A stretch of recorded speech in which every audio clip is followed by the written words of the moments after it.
সুমি দাস হত্যাকাণ্ডের সুষ্ঠু বিচার ও দোষীদের সর্বোচ্চ শাস্তির দাবিতে নবীগঞ্জে মানববন্ধন অনুষ্ঠিত হয়েছে।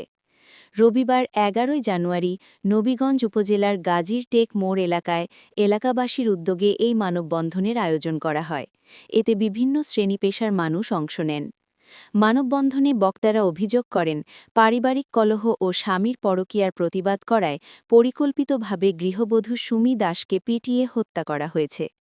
এটা কোনো দুর্ঘটনা নয়, এটা একটি নির্মম হত্যাকাণ্ড।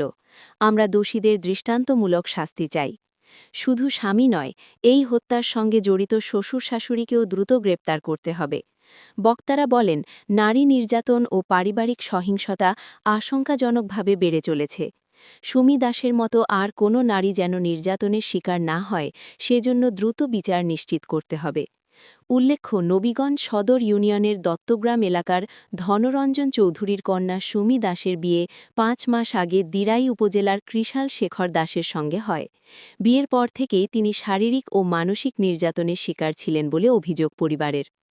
ঘটনার ২৪ ঘণ্টার মধ্যে র‍্যাব ৯ অভিযান চালিয়ে মামলার প্রধান আসামি স্বামী কৃষাল শেখর দাসকে গ্রেপ্তার করে সুনামগঞ্জ সদর মডেল থানায় হস্তান্তর করেছে। মানববন্ধনে অংশগ্রহণকারীরা সুমি হত্যার সঙ্গে জড়িত স্বামী, শ্বশুর ও শাশুড়ির ফাঁসির দাবি জানান।